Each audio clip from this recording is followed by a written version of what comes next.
ఏమిటో ఆ భగవంతుడి మాయ, దౌర్భాగ్యుల్ని దుష్టుల్ని వదిలేస్తాడు. ఇదిగో వీళ్ళ నాన్నలాంటి దైవభక్తుని పట్టుకుపోతాడు.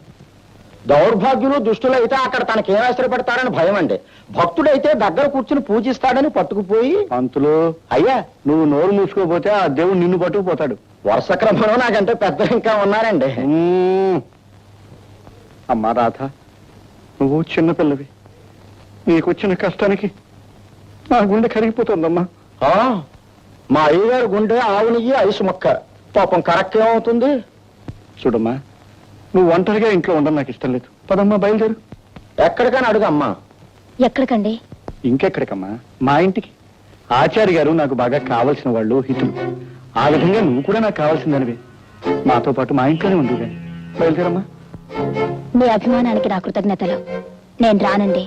అదేంటమ్మా లంకంత కొంపలు, ఒంటరిదాన్ని ఎలా ఉంటావు?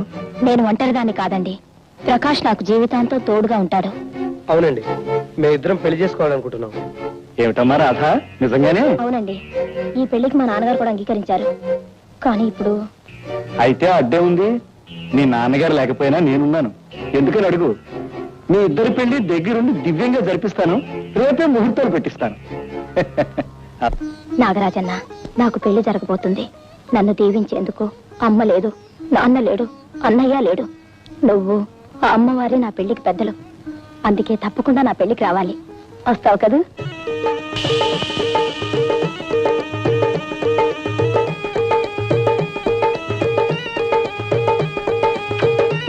నాగరాజన్న, నాకు తెలుసు ఈ చెల్లి పెళ్లికి తప్పకుండా వస్తావని.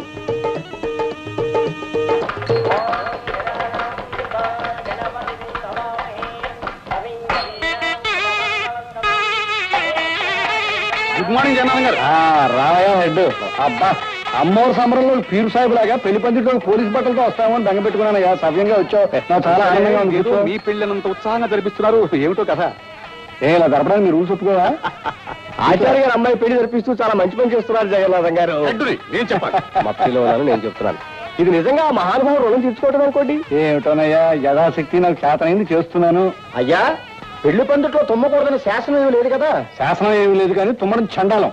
తుమ్మామంటే ఆడవాళ్ళని పిలిపించి ఆడచెప్పుతో కొట్టించేస్తాను. దూరంగా నిలబడి.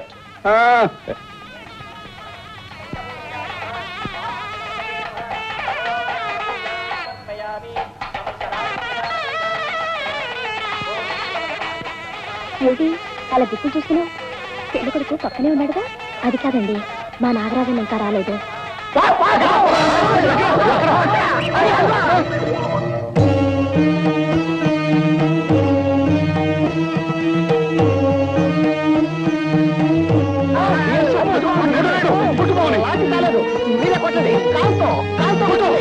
ఎవరు ఏం భయపడకండి. ఆ పాము నా నాగరాజన్న. నా పెళ్లికి నన్ను దీవించడానికి వచ్చింది. నాగరాజన్న, రా నాగరాజన్న.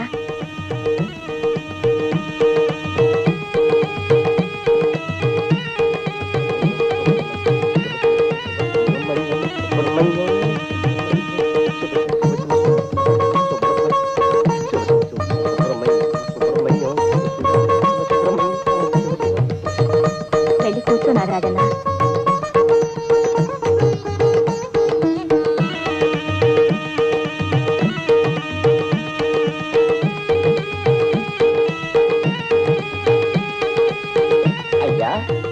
పావులు, తేళ్లు, జెర్లు తమతో సమానంగా కూర్చోవడం ఏంటండి కర్మ? నువ్వు నోరు మీ. అది విందంటే నువ్వనుకుని నన్ను కాటేస్తుంది, నేను చచ్చి ఊరుకుంటాను.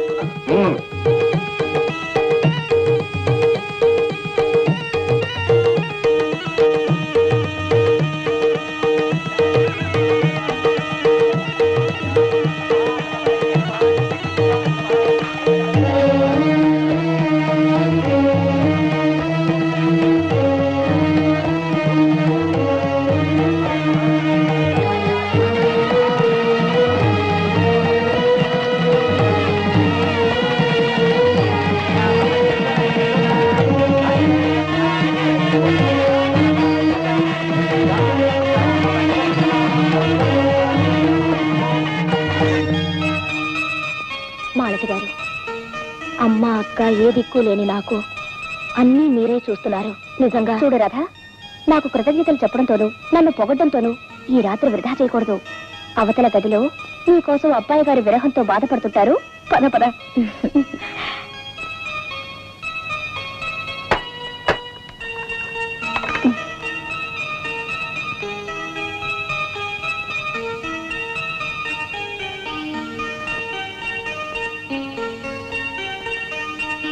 ఏమండి శ్రీవారు, ముసుగుదాన్ని పడుకోవడానికా నన్ను పెళ్లి చేసుకున్నది?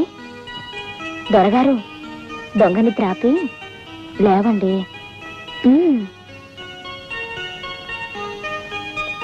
లేవండి, నీకే చెప్పేది.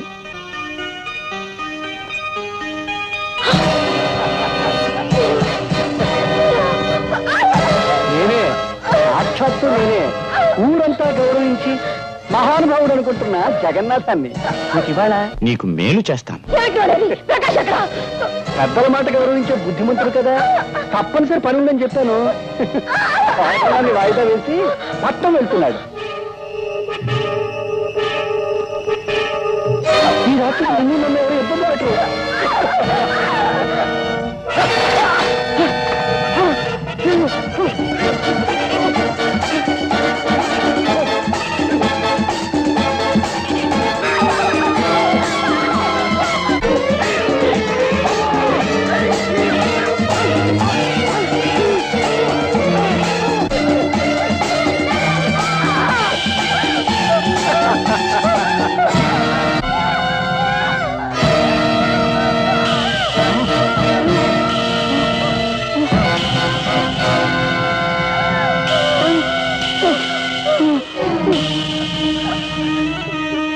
రాజన్నా,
నాగరాజన్న, సమయానికి వచ్చి రక్షించావు.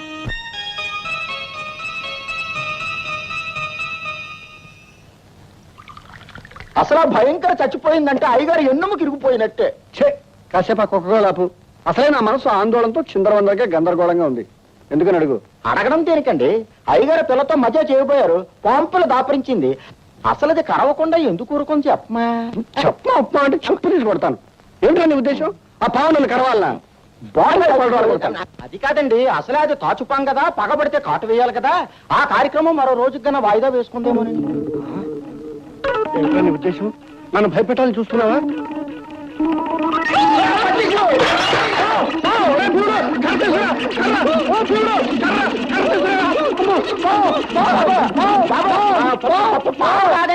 వచ్చేది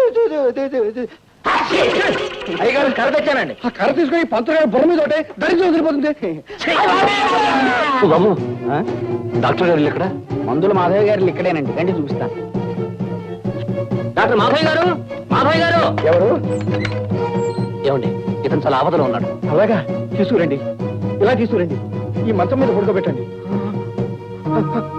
ఏమైంది? అరేరే, ఇతను ప్రకాశం బాబు. ఇవాళే పెళ్లి జరిగింది, ఇంతలో ఇంత దారుణమా?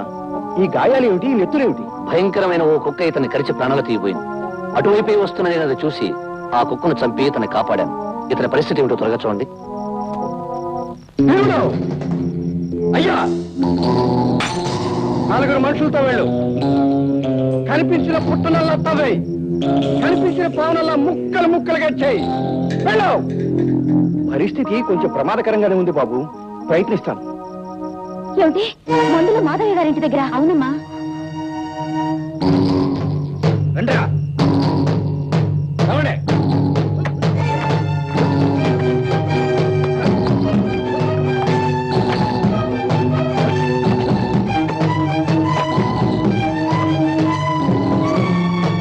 బాగులేదు గీవలేదు పదరా పదం. ఏమండి? ఏమండి? ఏమండి? ఏమండి? డాక్టర్ గారు ఈయన నాకు దక్కించండి డాక్టర్ గారు. ప్రాణంలో ప్రేమించాను, మనసు పడి పెళ్లి చేసుకున్నాను. ఏదైనా దొరికితే నేను బ్రతకలేను డాక్టర్ గారు, మీరే రక్షించాలి డాక్టర్ గారు. చూడమ్మా, నాకు తెలిసిన వైద్యం, నా దగ్గరున్న మందులు ఇతన్ని బ్రతికించలేవమ్మా. అలా అనకండి డాక్టర్ గారు, మీరెందుకు రక్షించలేరు? ఈయనకి ఈ ప్రమాదం ఎలా జరిగింది? ఒంటరిగా వస్తున్న ఇతన్ని దారిలో ఒక కుక్క మీద పడి కరిచి పీకి ప్రాణం తీయబోతుండగా ఈ మంచి మనిషి రక్షించి తీసుకొచ్చాడు. ఆ కుక్క కాలి గోళ్లకు విషం ఉండడం చేత ఆ విషం శరీరంలోకి ప్రవేశించింది. ఆ విషానికి విరుగుడైన మూలిక నా దగ్గర లేదమ్మా. బహుశా అడవిలో దొరకవచ్చు. ఆ మూలిక దొరికితే తప్ప ఇతన్ని భగవంతుడు కూడా రక్షించలేడు. భగవంతుడా, కన్నవాళ్ళు లేక ఉన్న అన్నయ్య దూరమై కట్టుకున్నవాడు చావు బతుకుల్లో ఉండగా ఒంటరి దాన్ని, ఆడదాన్ని ఈయన్ని నేను ఎలా రక్షించుకోవాలి? నా మాంగళ్యాన్ని నేను ఎలా నిలుపుకోవాలి? ఇప్పుడు నాకు సహాయం చేయగలిగేది, నన్ను కాపాడగలిగేది నా నాగరాజన్న ఒక్కడే. నాగరాజన్న, నాగరాజన్న, నాగరాజన్న.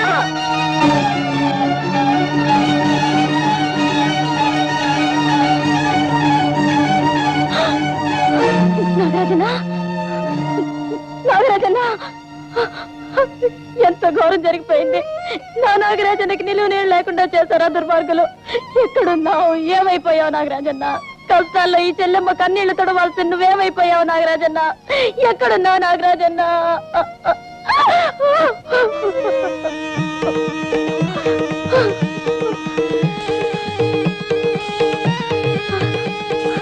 నాగరాజన్న, నాగరాజన్న, నీకేం ప్రమాదం జరగలేదు కదా? నా మాంగళ్యాన్ని నువ్వే కాపాడాలి. విషం కారణంగా ప్రాణం పోగొట్టుకోపోయే నా భర్త నువ్వే రక్షించాలి. అడవికి వెళ్ళి మూలికను తీసుకురా నాగరాజన్న. వెళ్ళి నాగరాజన్న.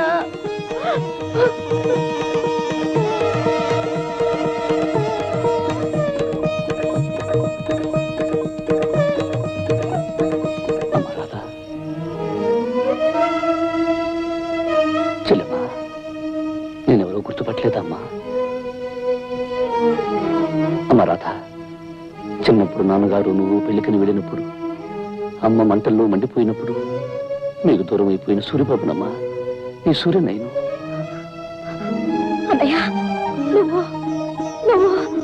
నేనేనమ్మా. ఇంతకాలం నీకు దూరం అయిపోయిన అభాగ్యుని నేనే. చెల్లెమ్మా, చెల్లెమ్మా, ఎన్నో ఏళ్ల తర్వాత కలుసుకున్న ఈ క్షణం ఎంతో ఆనందంగా ఉంటుంది అనుకున్నాను. కానీ ఇలాంటి విషాద పరిస్థితుల్లో కలుసుకుంటామనుకోలేదు. పదమ్మా, నీ భర్త పరిస్థితి ఎలా ఉందో